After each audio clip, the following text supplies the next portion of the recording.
Hello. Today I would like to work on the sense of drama, heroism, that is in Scriabin's early Etude in C# minor.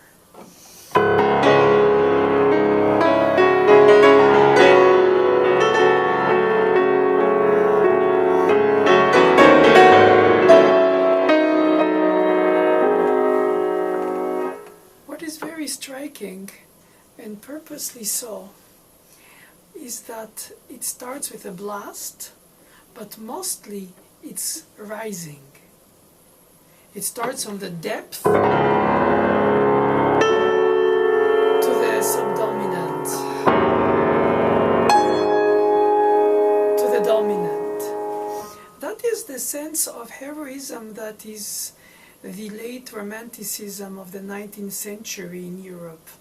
The individual who can change the things, make things righteous, make things courageously right.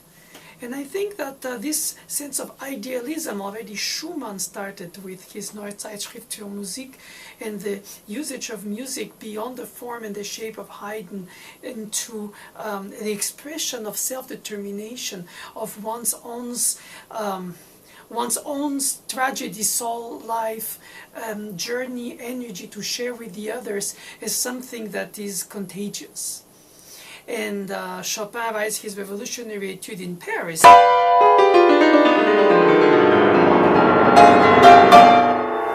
as a gesture which is of course gratuitous compared to the reality of the battlefield of Poland versus Russia. Nevertheless, that is the idea that art has that impact on human soul.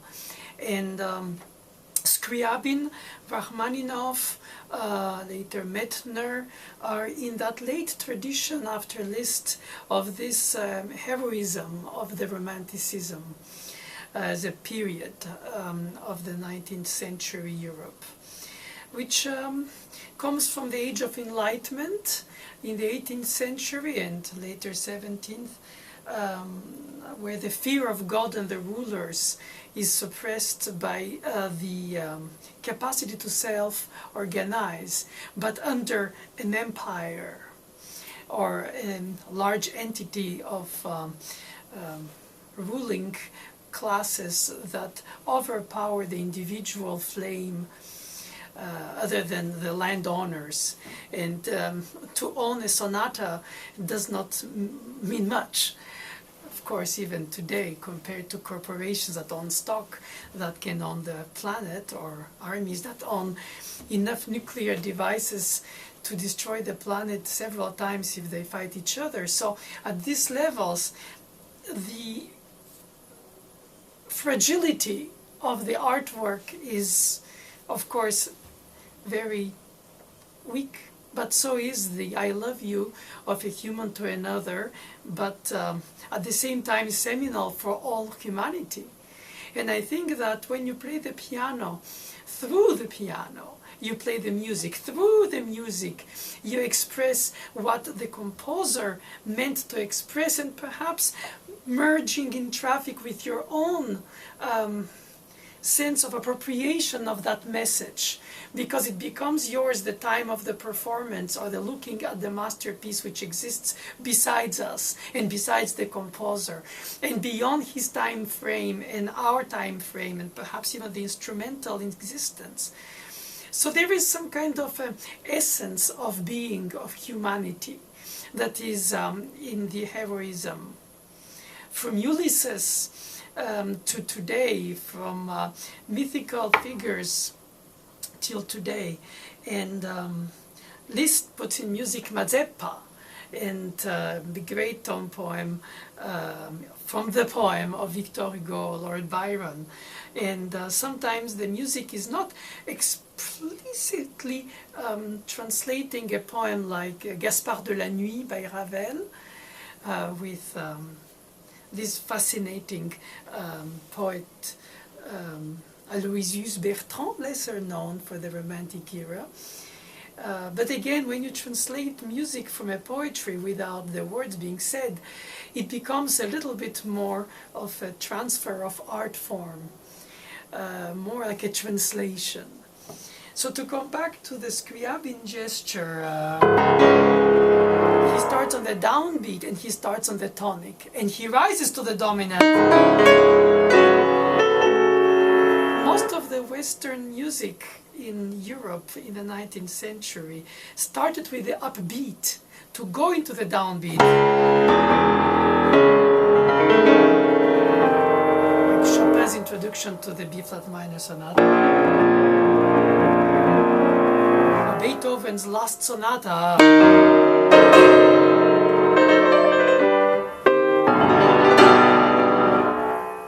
Ta-ta! Ta-ta! It's always the arrival point that is down.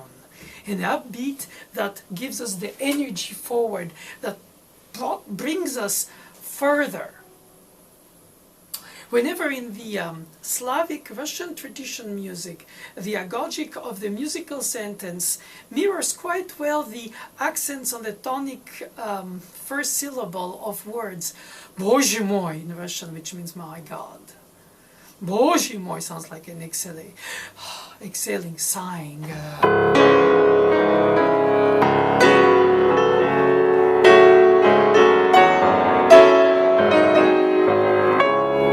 This translates also in Rachmaninoff Concerto No. 2.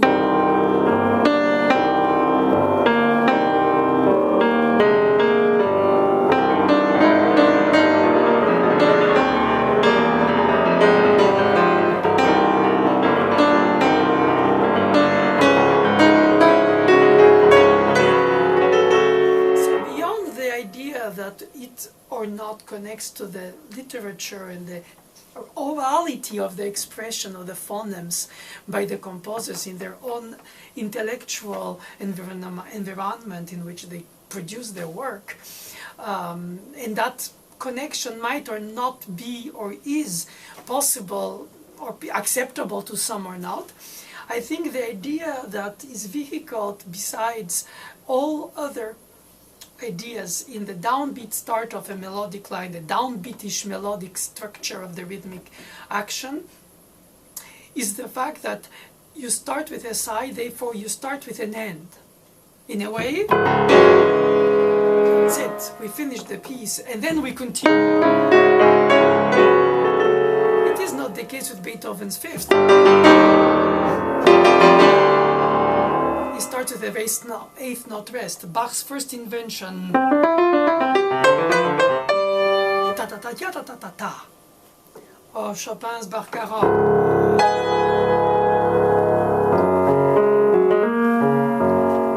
Or Ballade.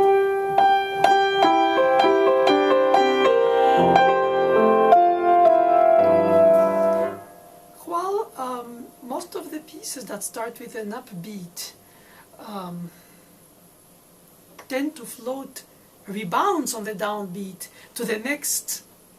It's 4-1-2-3, 4-1-2-3, or 3-1-2-3, 3-1. Of course, you can argue that rationally a waltz is a dance, therefore the steps and the departure of the dance on a certain step calls for an upbeat. Same thing can be taught for a wind instrument. If you play a melody on the oboe, you have to take your breath anyway as an upbeat before even you play the music. And in a way, starting to play is exhaling, even if you do that physiologically on an upbeat rhythmically. Sometimes they match, sometimes they don't. Like Bach's aria of the St. Matthew Passion for the flute.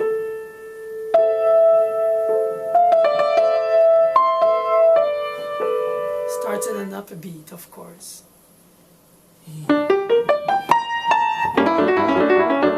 Finale of 40th Symphony by Mozart, or perhaps not as fast, Beethoven's first sonata. So he could have done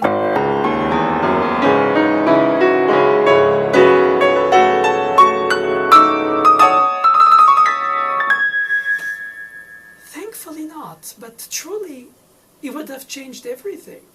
Because then it would be ta,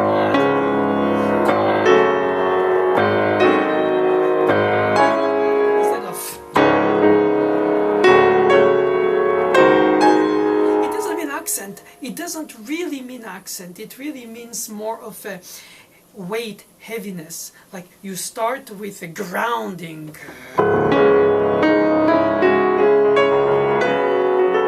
And the left hand, of course, is a little bit of my license, but most pianists take it to start with a low bass in the score.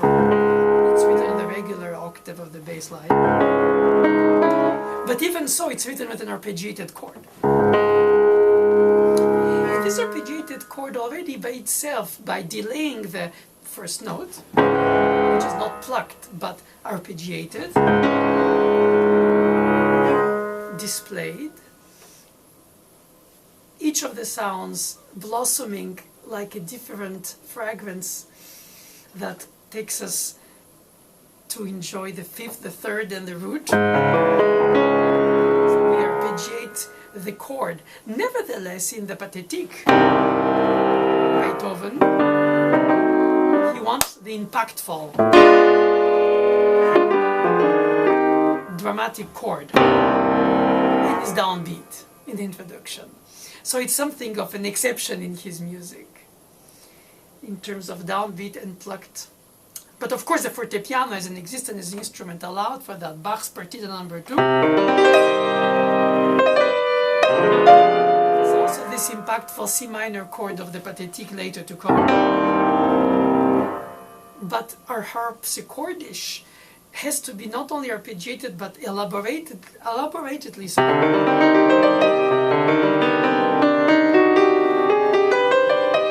Not as much, but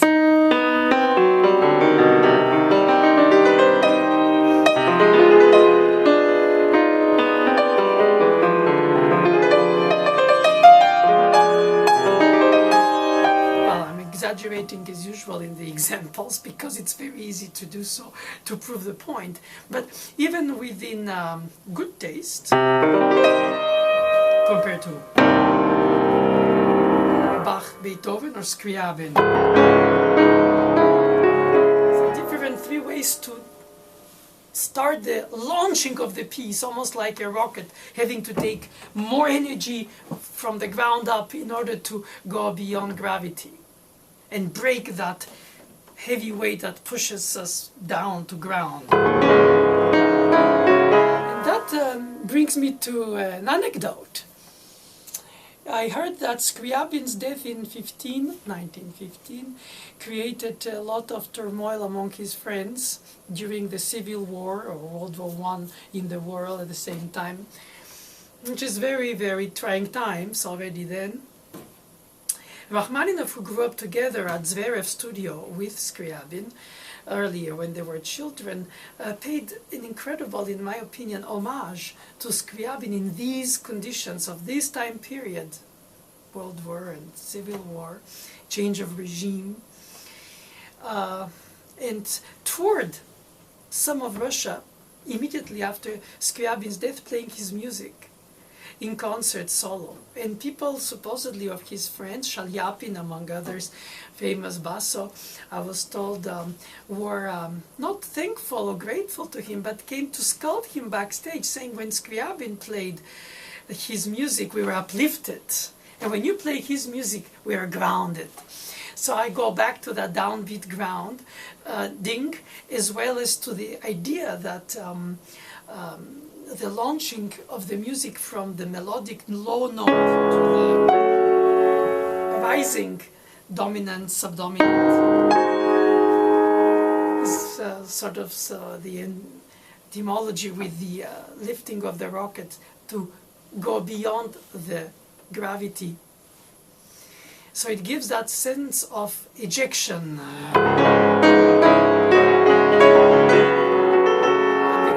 Plucked, it gives also necessarily the feeling that the music has perhaps a delayed downbeat, but not an upbeat. It's not. No, is it?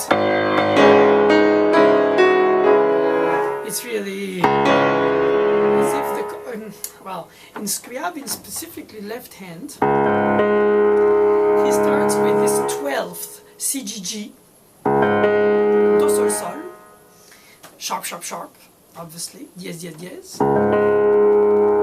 But what's interesting is that then the thumb of the G sharp crosses with the third of the chord in the thumb of the right hand is Schumann's cross thumb string quartet display chorale disposition 5/3 or 5/10, 5th 10th compared to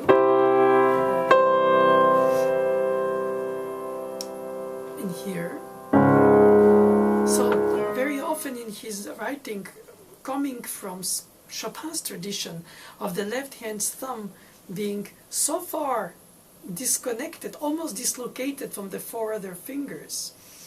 Most of the Chopin accompaniments have this harmonic, like Op.2 No.9 Etude.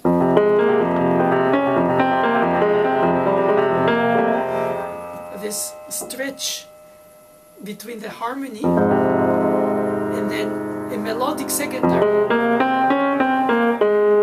further articulated thumb action. The opposite of what used to be in the 18th century, the so-called, to us, Alberti bass, which is a very rhythmic figure, motorically, in fact repeating harmonically a triad. Less practical. Do, do, do, ostinato, fa, la, sol, si, mi, sol, fa, la in thirds.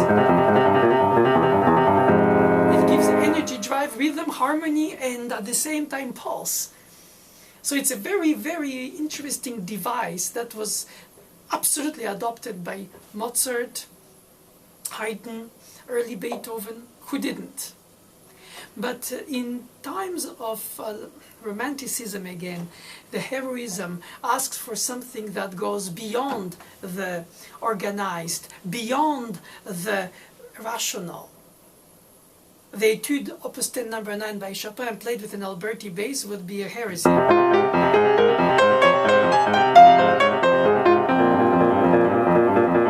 Because by essence, this organized accompaniment is the opposite of something that is heroic, something that is stretched, something that tries to play 2 hands in one hand if the left hand has the root of the harmony and the melody of the accompaniment. It's almost like 2 hands for one. And then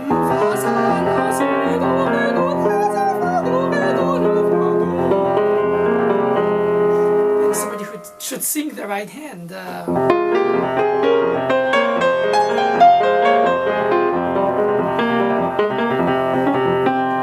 Chopin's Etude, you have this third, this 5th, and that octave, so basically a 12th. And in the opening of Scriabin Etude, on C sharp, you have the same stretch. 5th and octave, or together a 12th. Which gives a sense of hugging the right hand.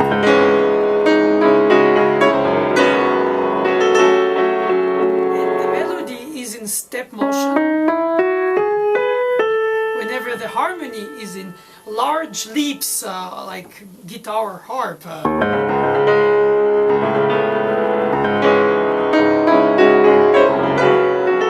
Even if we add the octave,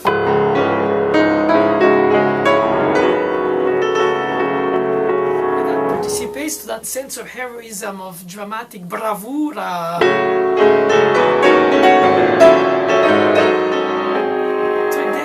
Rational world will say it's self-serving, self-virtuoso, unnecessary, overstated. The basses are big on the modern piano. Not in their time. True, possibly. Part of that was the desire to have harbored more of a depth in the basses compared to today's cross-string pianos that resonate by sympathy. And they had straight-strung pianos that had separations of the ranges.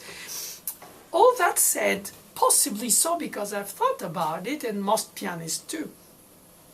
But I still think that beyond all comparison of instrumental development, I would say that in the very thought is the ejection, almost like as if it's a geyser or perhaps even a volcano, and you feel like it digs from the depth of the roots of the soul of the human feeling,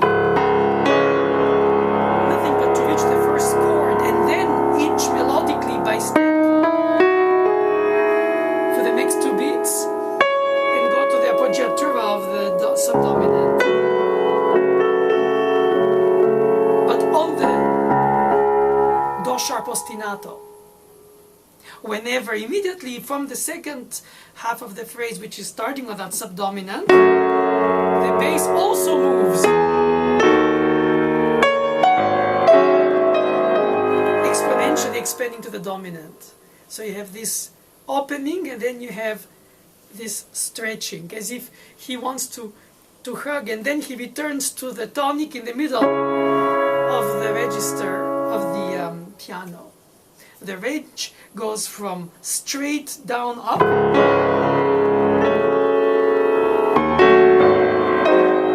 and then centered in the middle.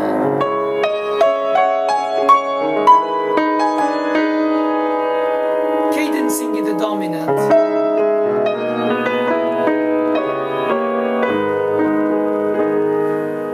In minor.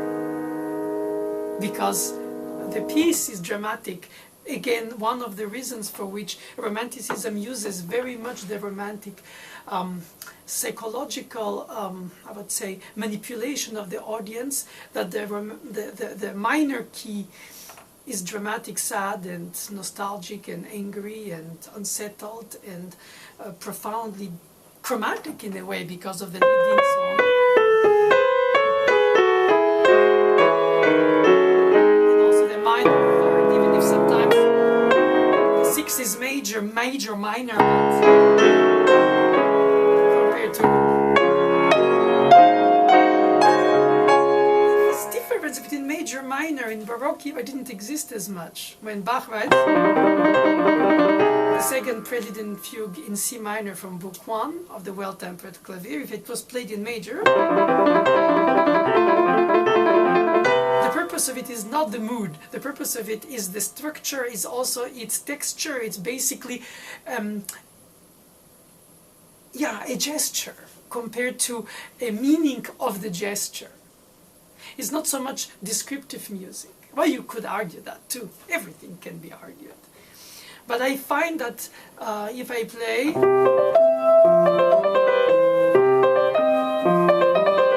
of course I know it's in minor, so I think major is wrong, but not impossible. Whenever playing in major the first ballade by Chopin, it's laughable since it's based on nostalgia.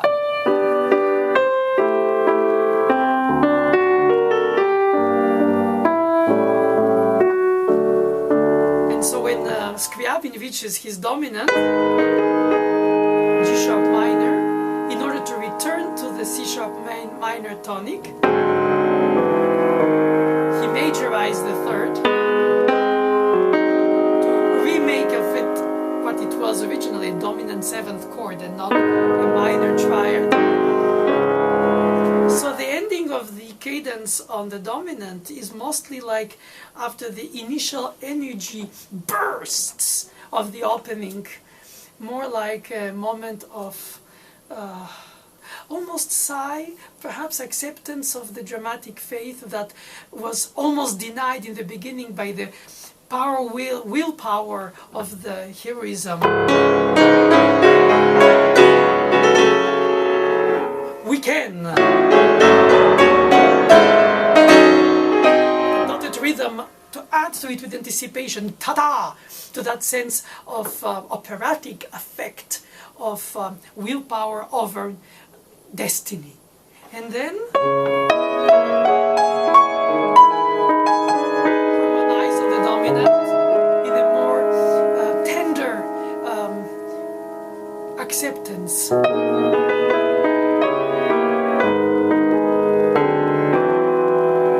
There is the resurgence of the leading tone, which is the major third.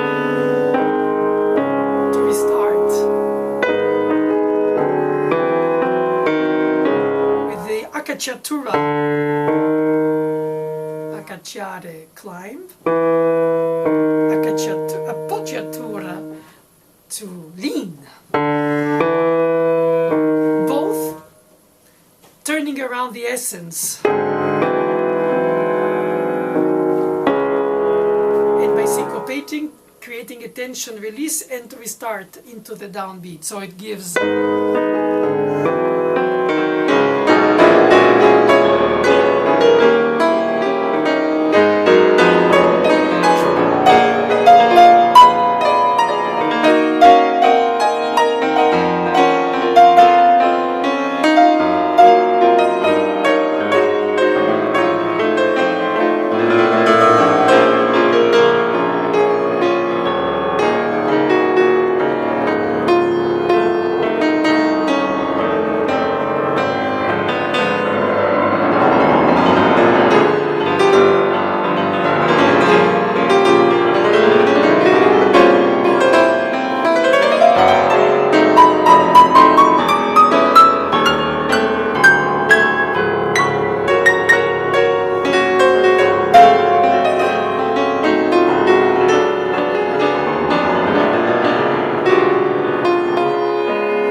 It's not good to teach this way.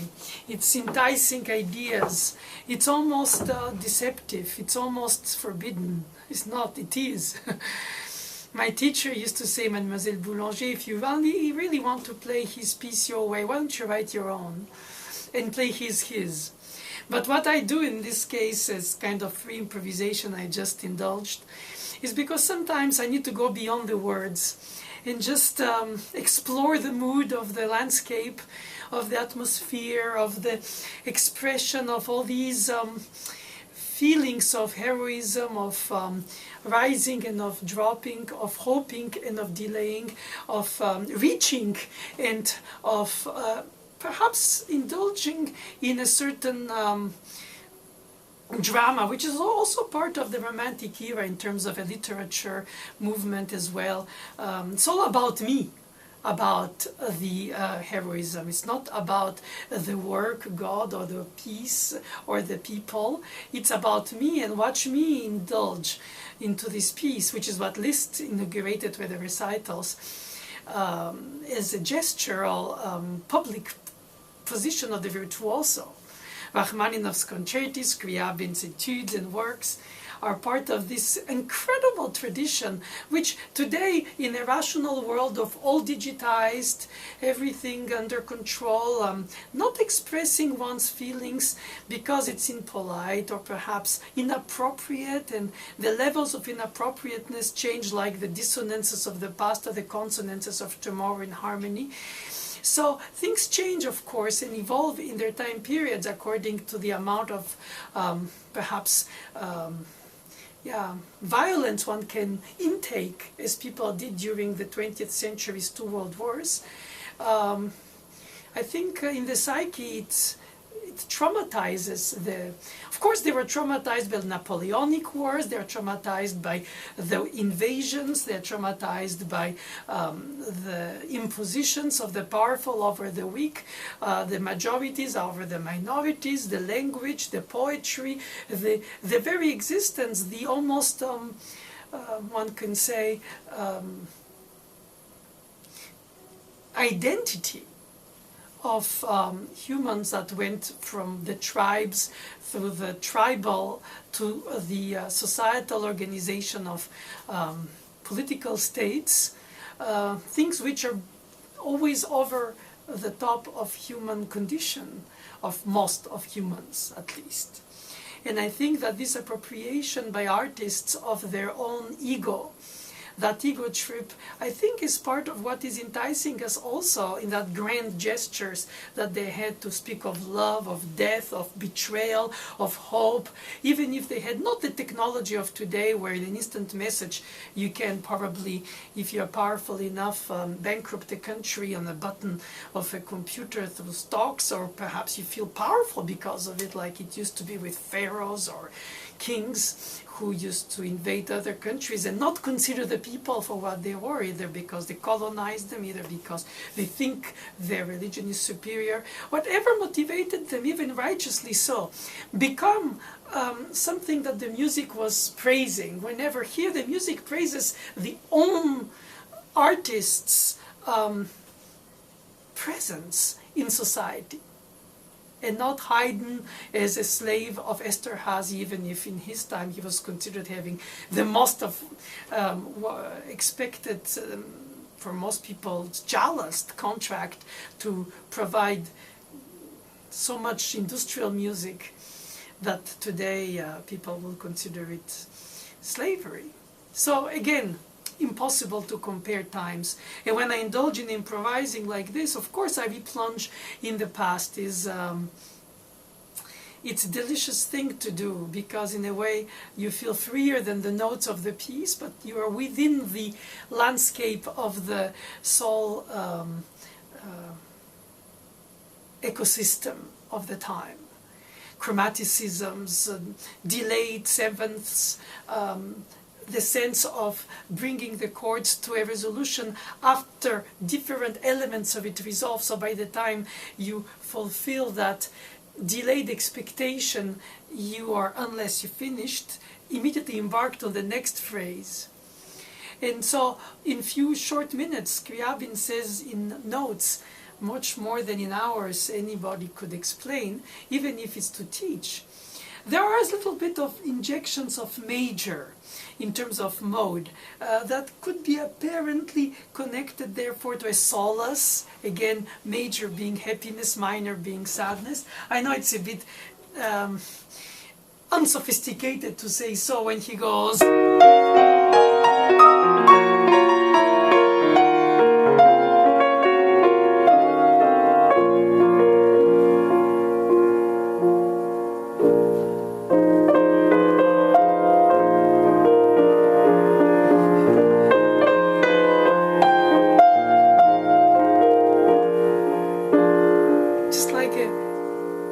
clouds-free sun ray. And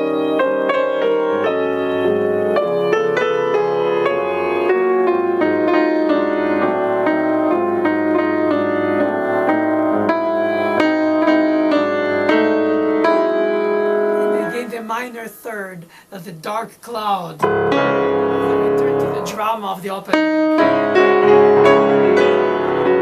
So in proportions you might have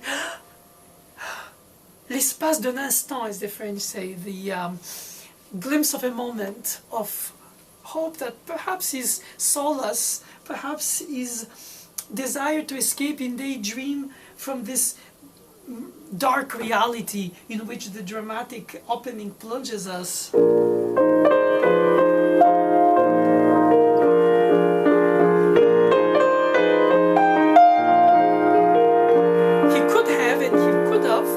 He improvised it, but he didn't develop it, at least in the concise form of the etude. He didn't indulge to go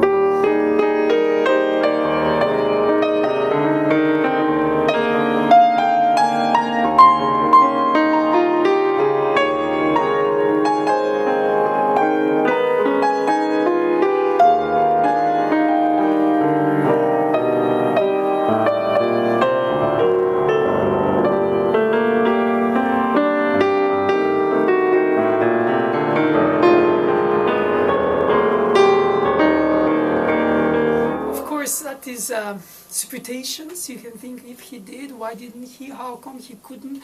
I'm sure he did, but he chose not to.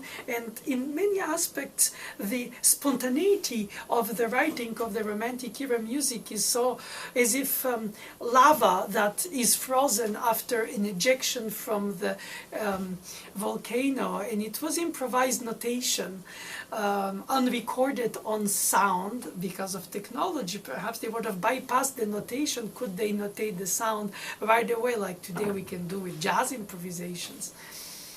But could be also that because of the need to freeze it in written form, which is so-called distant and in fact unrelated to the warmth of human nature that is burning inside the soulful expression of this music, and is left to the performer to bring that 3D out of the paper, sound, moods, rhythm, harmonies, whatever ingredients to overtake our listeners' psyche. And could be that between the inspiration and the notation, Scriabin is among those who lost the most in the filter in between. Sometimes you go, oh yeah, that's a good idea, but let me...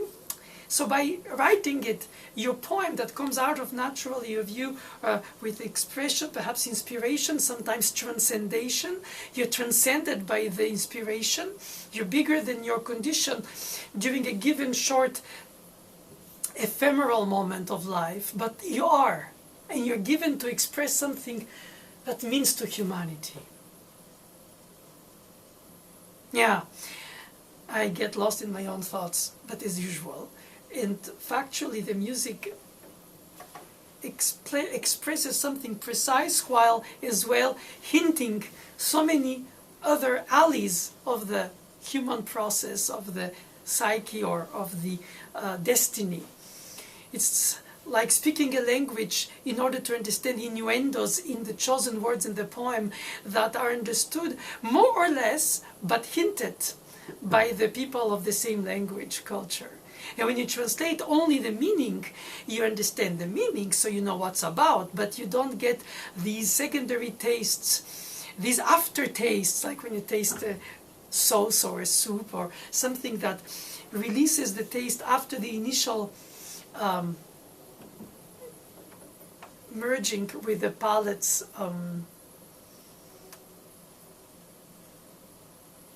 taste buds.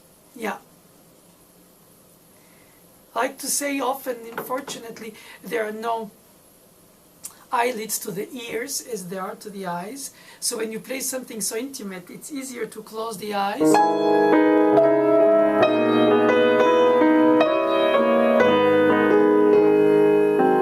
And listen to it like a performer plus, an auditor plus. Plus meaning the performer. That was why I confused the two elements when I was trying to say it. Because in a way, by closing your eyes, you disconnect yourself from the making. You become no more the cook, but the tester. You test the food, and you just enjoy. If not enjoy, daydream. You liberate yourself from the mechanics of the industry of playing.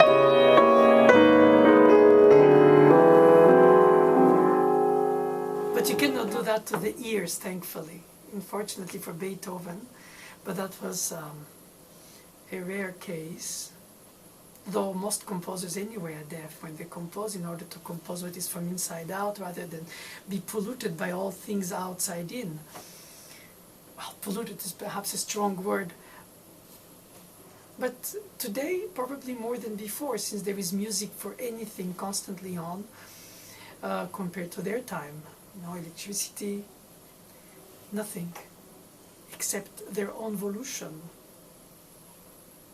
And I find that striking, that even if so, students come in, generations of musicians pass, the text of the score remains, after it was left by the composer who felt emotionally intensely or intellectually intensely. A fugue by Bach has its own emotion, even if it's perhaps more intense, but not only.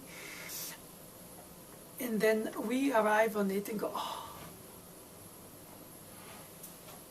And unlike science, where if you have a better explanation, it cancels the wrong one of before, even if it was right for its time, in art you cannot say that the second Schumann sonata is better than the Bach partita, which is better than the Monteverdi madrigal, because they came after each other, even if they didn't know after what was before, because they weren't as informed as we are today. But even if they were, they created for what it meant to them on the spur of the moment, and that spontaneity remains to be recreated by the performer today within, of course, taste, analytical understanding, but not because of it. That would be too drying it out. It has to become a retelling of the story.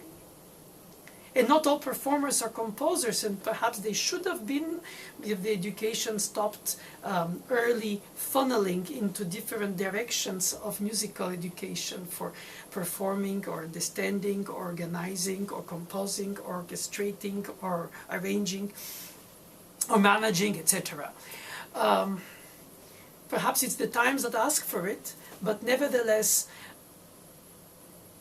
during the brief moment when you speak the music that you play through the notes of the composer, you express also what it means to you, as discreetly but as sincerely as the teacher, the publisher, the recordings, and the other elements that you have to connect you to this dead truth, because the composer is gone.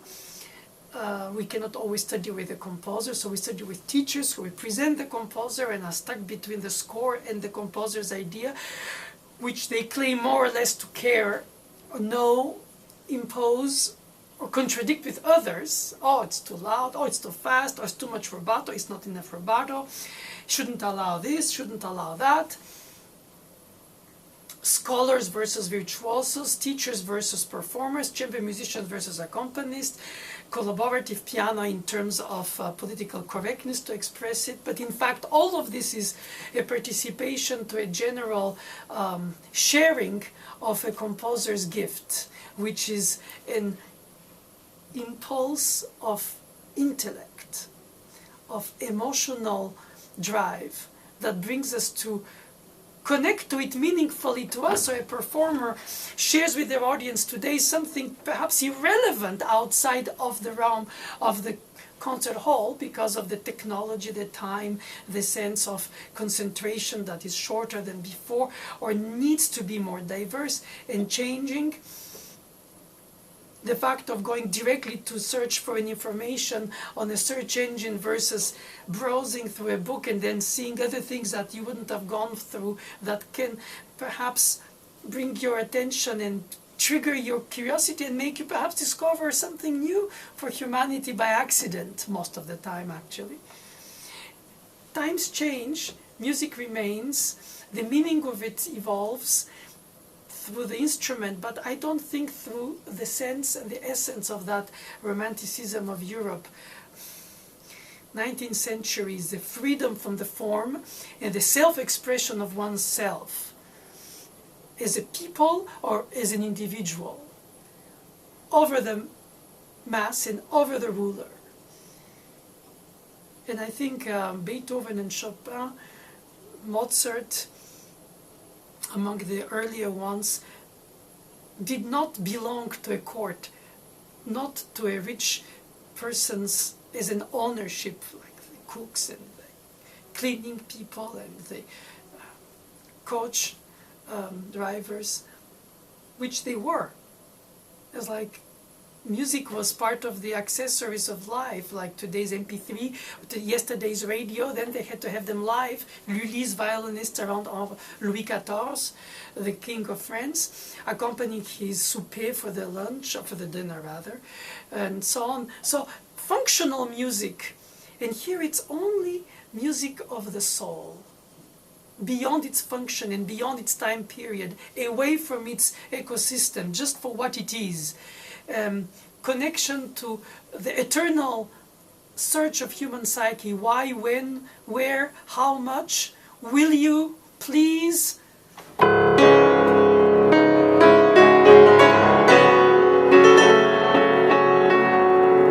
So much more philosophy said in 2 bars than in so much more words. But the words can help to not inspire the inspiration, but perhaps focus the inspiration and say, drop dynamically to rise crescendo in order to not scream through and be able to sing within the powerful pounding of the chords.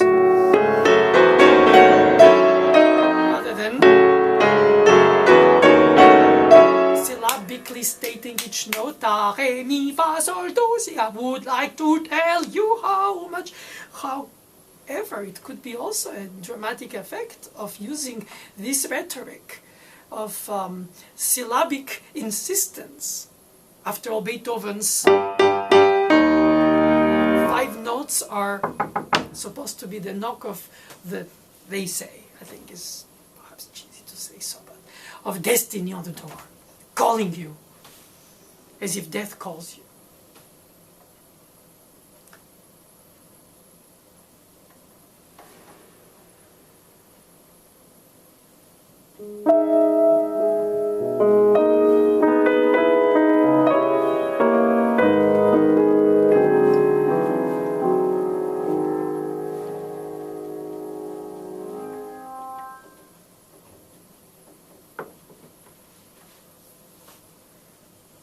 Thank you.